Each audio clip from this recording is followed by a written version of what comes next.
Welcome back, everyone. Please find your seats for the main attraction. And welcome to those friends of ours on Zoom, particularly Katrina in Australia. Hi, Katrina. The whole crowd is saying good day, mate, to you in Australia. It's morning there.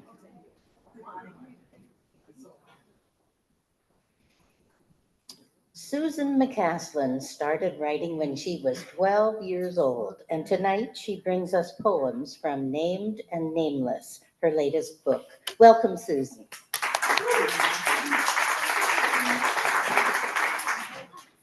Thank you so much. Thanks, Anne. You're a great host. Okay, I'll have to see. Can you hear me? Is that, or should it be up a Put little? that up a bit and then like that. Okay, yeah, that's good. Okay, I'm going to be reading from Named and Nameless, and the cover has a figure of Inanna, an early goddess. Oh, she's there's lots of poems about Inanna in the third section. There's 3 sections, and I'm just going to read you some of the epigraphs that give you a sense of what this is about. And I'm also writing a lot about trees and birds and animals and so on. And but the Inanna section is the last one.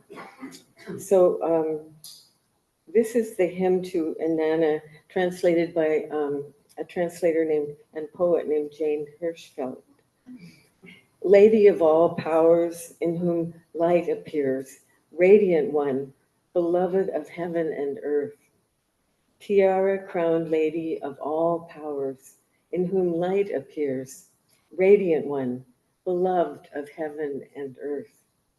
Tiara-crowned, priestess of the highest God, my lady, you are the guardian of all greatness.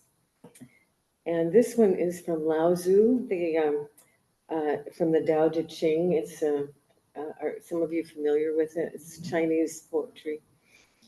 The Tao that can be told is not the eternal Tao. The name that can be named is not the eternal name. The nameless is the beginning of heaven and earth. The named is the mother of 10,000 things. Lao Tzu from the Tao Te Ching. And the last one is more modern. One of my favorite poets and singers, Leonard Cohen. And it's from his song named Love Itself. But there was nothing left between the nameless and the named. And that's what gave me the title. Actually, more Cohen than the others, but I looked those up.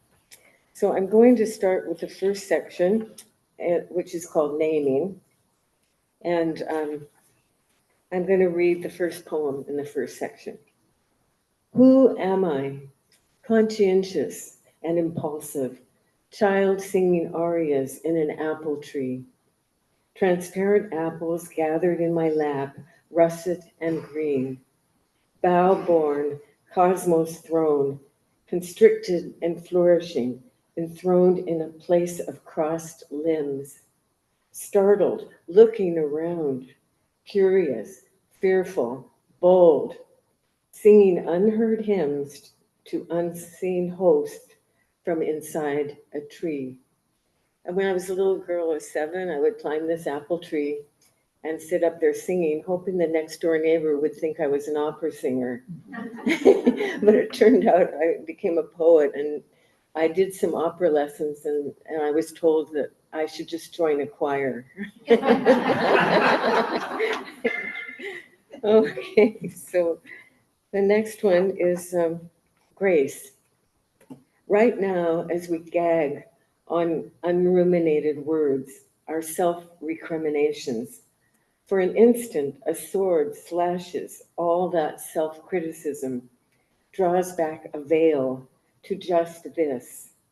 Sophia, compassion, not forgiving since there is nothing to forgive, but seeing us as we are, worthy to be loved. I think each one of us is worthy to be loved, even though it doesn't happen all the time. Okay, the next section is the one I told you about that comes with creatures and so on. So this one is called Craning. Derby Reach, Langley. A single sandhill crane sends a mating call. Eyes cup his gray length, red mask. From below the pond, her counterpointing cry breaks. I am that, I am that. Just so, a pair of sandhill cranes throws me asunder. Ears crane to hear. And this one is a bird poem. Imprint me in a heron's dream. Heron seems to be napping on the job, lazy contemplative, standing knee-deep in the flowing creek, neck folds into the S of her back. Yellow needle beak flashes fire, fish stashed whole down throat's corridor. She, a moving grace, head crowned with black plume, light blue, dark blue flash of wings. A whoosh, the shape of wind. Night finds her nestled in a furze bark. Sentinel, what do her lucid dreams forebode? Let me curl in the loop of her curves. Dream with her, still one, ancient, close, yet always disappearing. And I live near a creek where there are a number of herons at certain times of the year. Okay, that's the second section, and I'm moving to the third, but I'm going to, these are poems about Inanna, and this section is called Named and Nameless. The other one was, what was the second one called? Named and Unnaming, and then Named and Nameless. So I'm going to begin not by reading a poem, but by just reading you a couple of paragraphs to explain who Inanna is or was. And it's pretty short. Inanna, ancient Mesopotamian goddess of love, war, and fertility, queen of heaven, later associated with Venus, and also was called Ishtar in another place.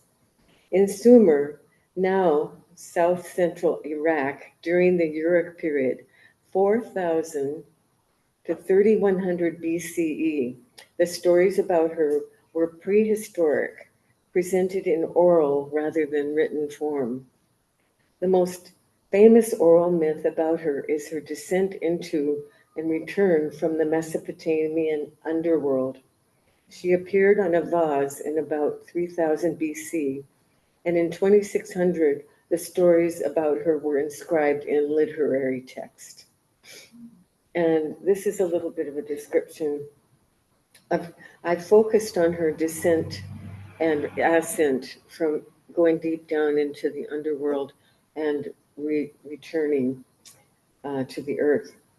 The Sumerian myth of Inanna's descent to the underworld tells of the goddess's journey to the land of the dead to usurp her sister Ereshkigal, the queen of the underworld. At each of the 7 gates, Inanna is forced to shed an item of her divine clothing and jewelry, arriving naked and stripped of her power. Then she is killed and her body is hung on a hook. But the god Enki intervenes, resuscitating her with the food and water of life. Upon her return, demons demand a replacement, and Inanna chooses her husband, Dumuzi, for the underworld, leading to the myth's symbolic explanation of the seasonal cycle when his sister, Tiana, agrees to spend half the year in his place. It's sort of like Persephone and Demeter. So I think that will help you understand this poem. And I've just got 3 more poems here. Inanna. Deep in the subterranean realms sprawls Inanna, having descended into dungeons, darkened, wounded, smudged, smeared, disarmed, naked, removes bracelets, charms, beads of lapis lazuli, divests herself of investments, stocks, investitures, becoming the tearfulness of all things, out of which bloom lily and rose. Yet out of such birthings, beauty flies into the world. Okay, and let's see. Yeah. Okay, so this is the one where Inanna, I wanted her not to just to be in the past, but to be in the present. And so I wrote a poem where she's here in BC trying to help us out. Okay, so from the great above, she sets her mind on the great below. From the Descent of Inanna, Sumerian 3rd dynasty of Ur. 2 parts to this poem. One is free verse, one is rhymed verse. 1. Why does she do it? Queen, lion, dove, steps into the city of fallen, bleeding children. Crumpled elders, desolate camps, detention centers, barbed wire descends further into cellars of separation. Region of isolates where breaching, the heart is breached. Sees planet's wounded body, stigmata of tar sands, clear cuts, waste, BC's forest burning, refugees on the roads, soldiers' warped lines set against presence, descends deeper, sees, hears, touches, tastes, smells, the dying animals, this world as it is. And this one is the number 2. It's one long poem. You have about 1 minute. Okay, this is, I think I'll make it. She doesn't do it for glory, doesn't go down for fame.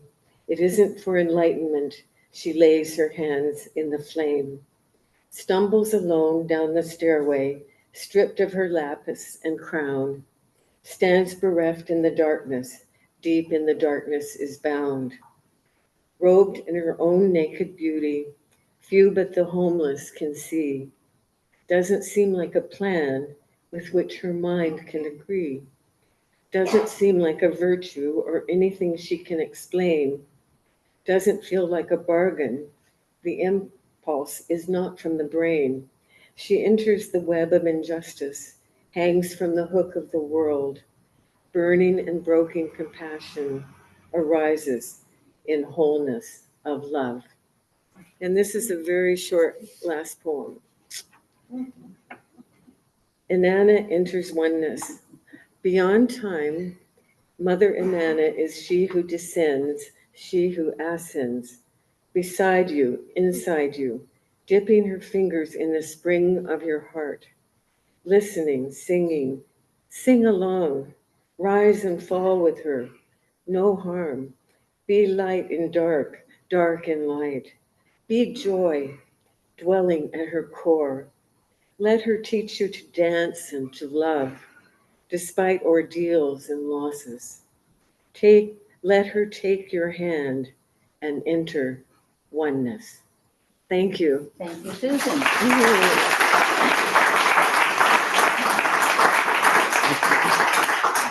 Thank you, Susan.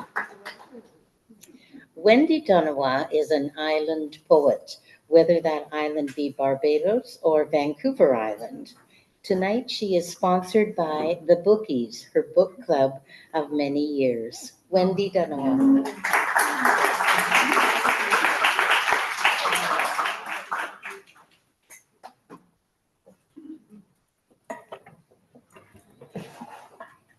Thank you, Anne. And I'll thank the bookies when I see them all. I think I'll dive right in to that sensible planning ahead thing. On Thursday last, my love and I drove north to Sydney to prepay our cremations. Odd, you might think, and we did too, and sat in the parking lot laughing nervously. The day was fine, salty breezes off the water, Magritte clouds dotting the sky. We congratulated ourselves that we'd done that sensible planning ahead thing. Enough parental dramas where nobody knew where the papers were, or claims from obscure nephews with bad hair and pocket protectors. We walked through the hardware store's garden supply yard, finally found the office, its large tortoiseshell cat presiding. The manager breezed in, windblown from her bike ride. Our fears of Dickensian lugubriousness uncalled for. It was all as sensible as sorting potatoes. The cat mounted the desk and glared at us throughout. We knew glibness would be uncalled for. She gave us to-do lists and price lists and lists of all the people she'd call. It was entirely satisfactory, and the cat purred when we left. Then we felt slightly hysterical and went to a French bistro.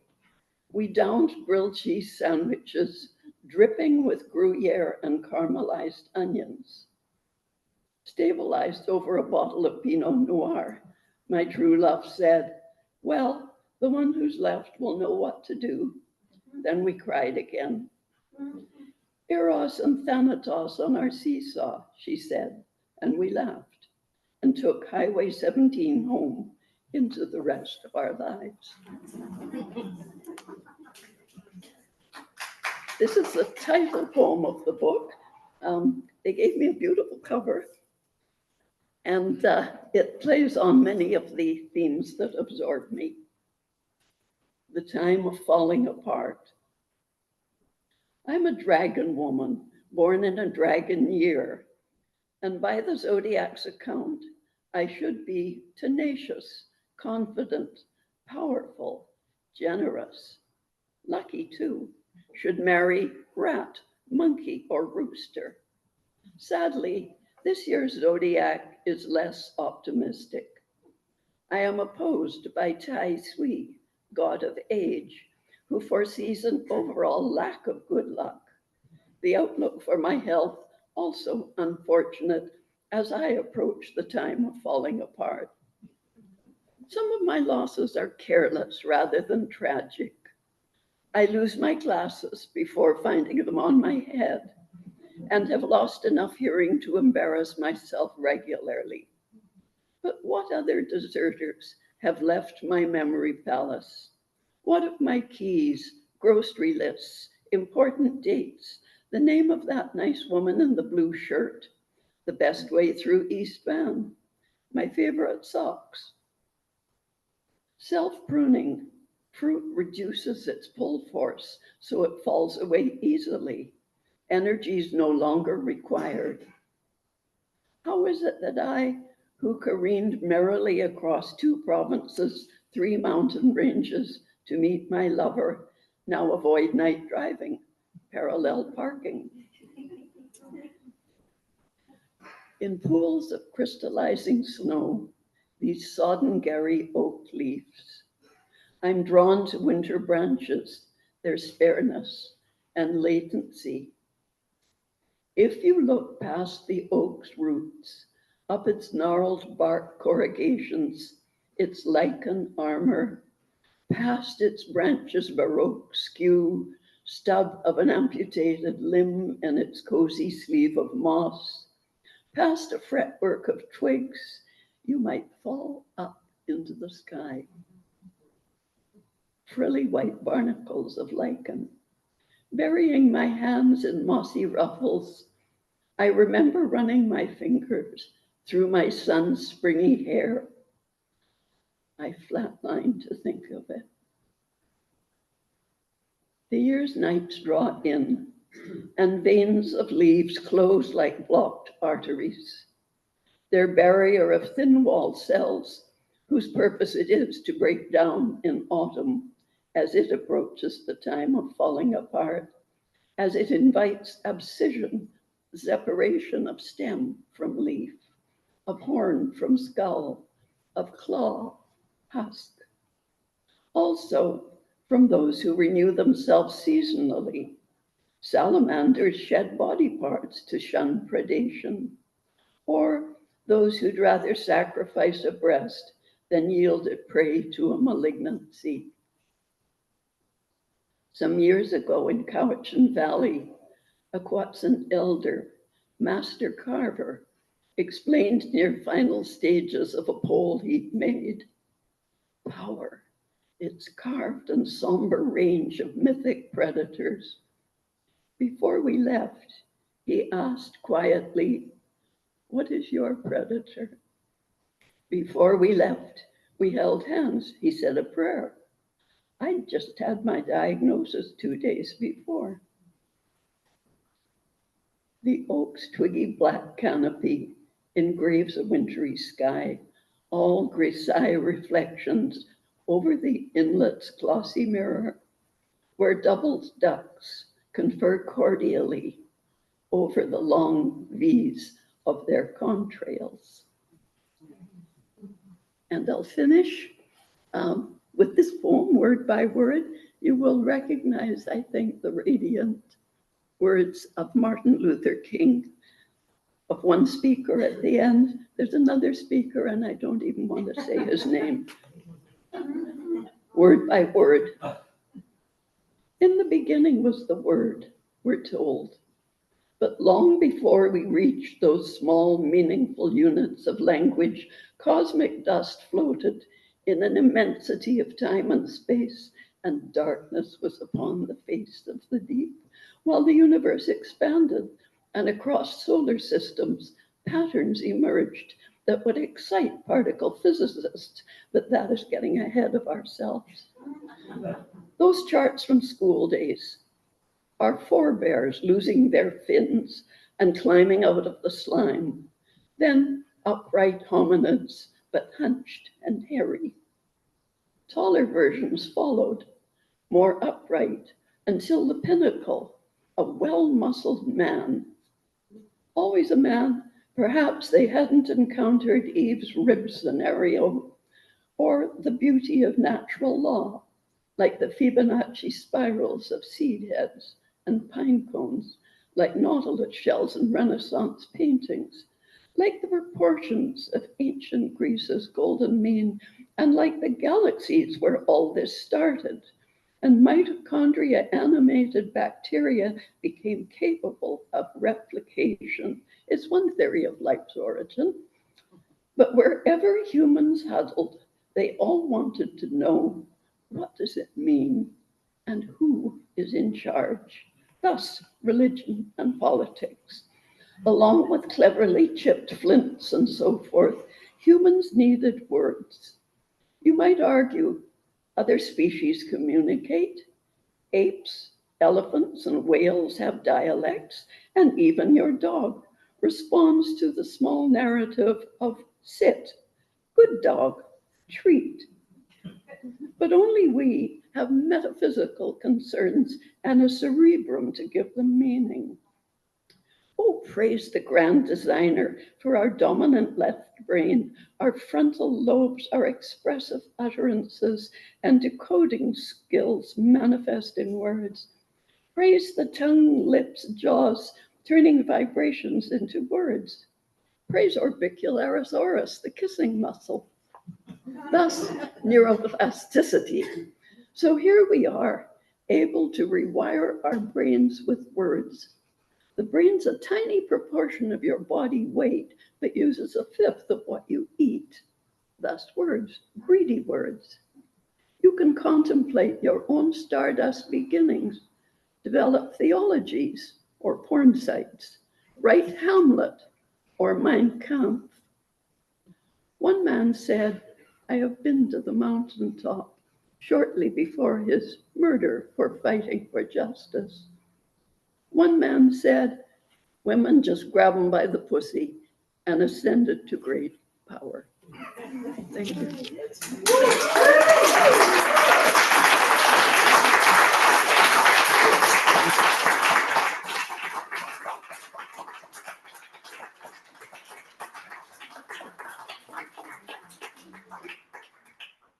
When I grow up, I want to be just like Wendy. Thank you, Wendy. Now we welcome Laura Apol, an internationally published poet, professor of creative writing at Michigan State University. Welcome, Laura.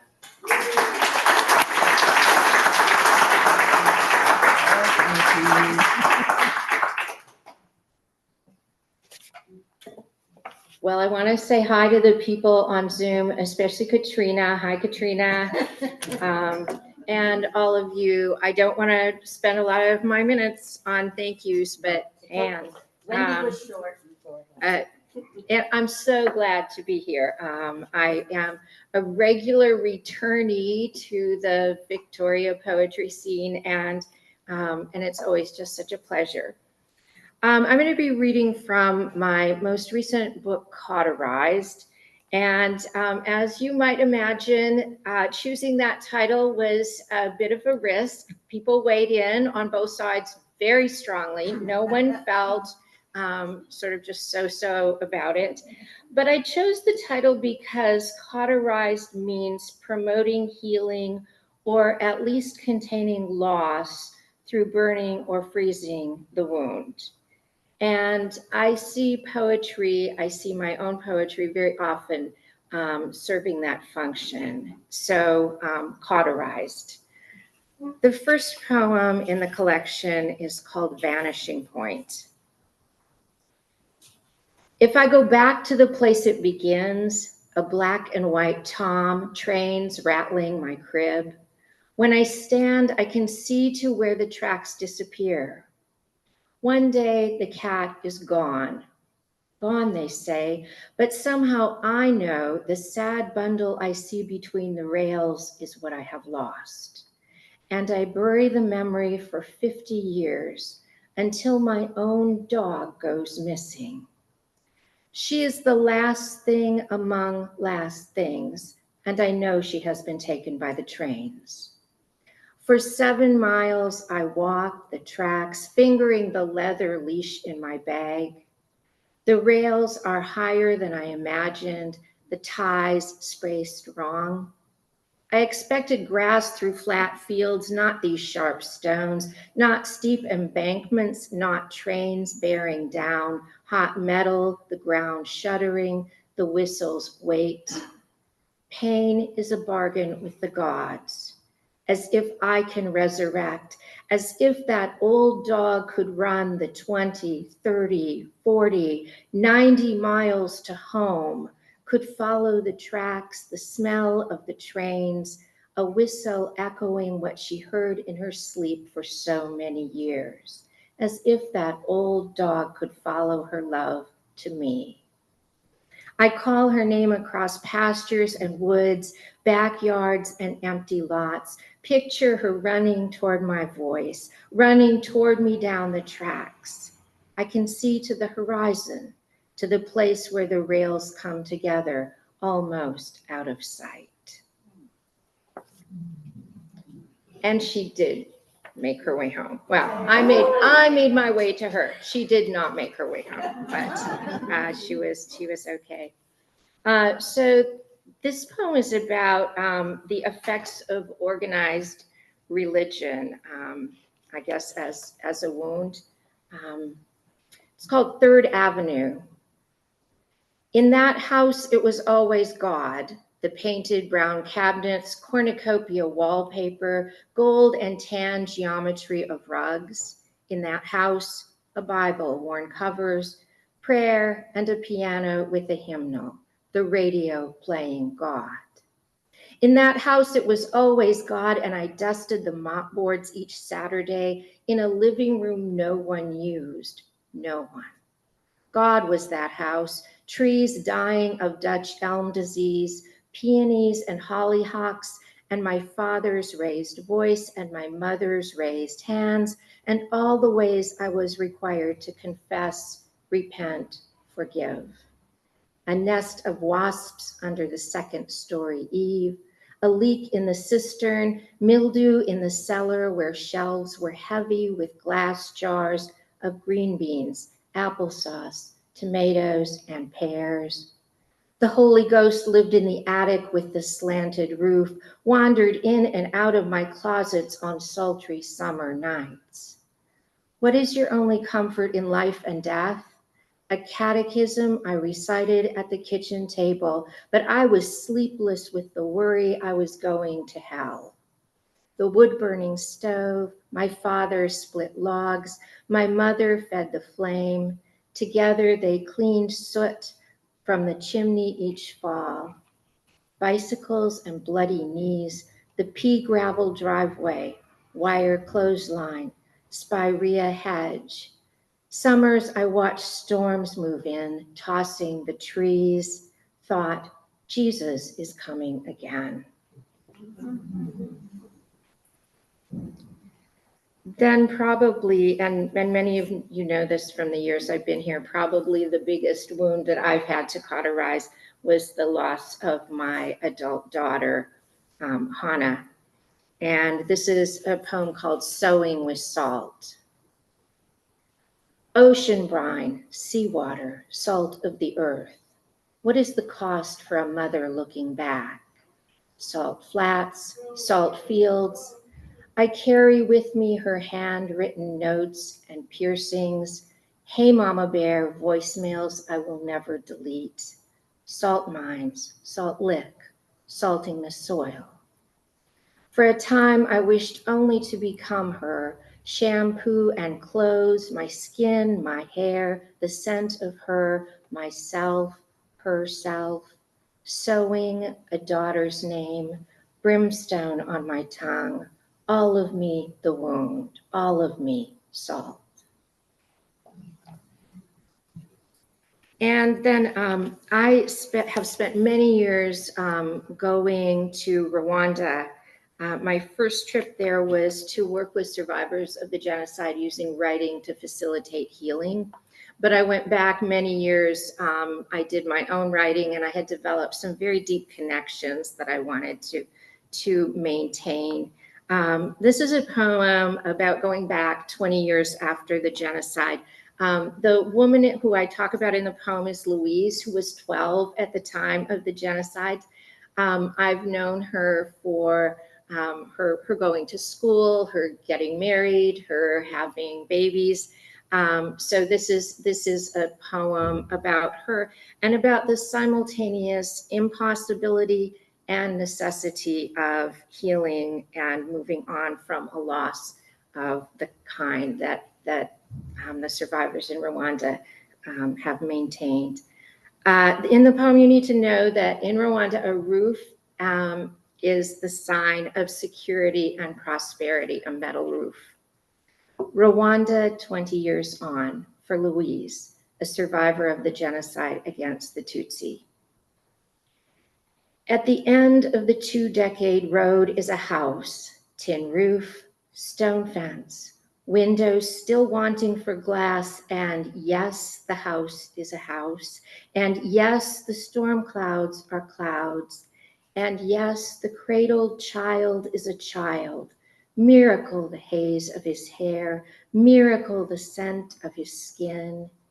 2 decades ago, his mother hid in the swamps for weeks, orphan teeth loosening, budding breasts shriveled against hunger's ribs. 2 decades ago, she alone carried the future, her great-grandmother's voice, her twin brother's smiles, through bloody days, through panic nights. There is nothing, she says, nothing that can touch me now. Her hand on the curve of the baby's, her baby's back, and I take it in. The miracle hair, the rutted road with the mud red drive, the roof in the rainstorm, such bright wings. And I have two more. Am I okay? Okay. This is a newer poem. Every year when I come to Victoria, and I do seem to show up kind of regularly. Thank you, Daniel. I always go down to the water and look for sea glass. It's something I did a lot the year that I was here after Hannah died. I was here on sabbatical. So I always go back down to the water. And this is about that experience last year. Perhaps blue breaks smaller. The woman on the beach is looking for sea glass. She asks me if I'm looking too. Any luck? I do not consider myself lucky, not on this beach today. She asks me what I do with it, the sea glass. I don't tell her about the jars and jars I have, the shelves and counters in windows beside my bed. I am building a house of it. I am building a temple. The greens are easy, she says. You can spot them because they look different from everything else, as though they don't belong. I want to tell her I'm here, returning, because I spent the months after my daughter died digging. Some people rage their grief. Some people run. Some escape into movies or music or Jesus or drugs. I pawed through stones on a beach day after day in all kinds of weather, even in rain. Sat for hours, my pockets heavy, heavier, my fingers numb.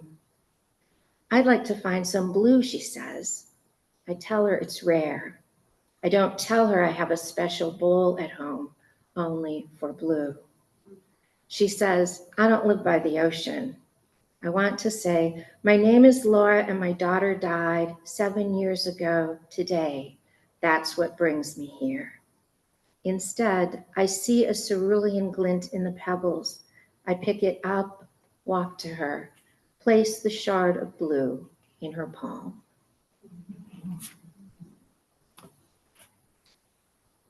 And then the last poem is called Umbra.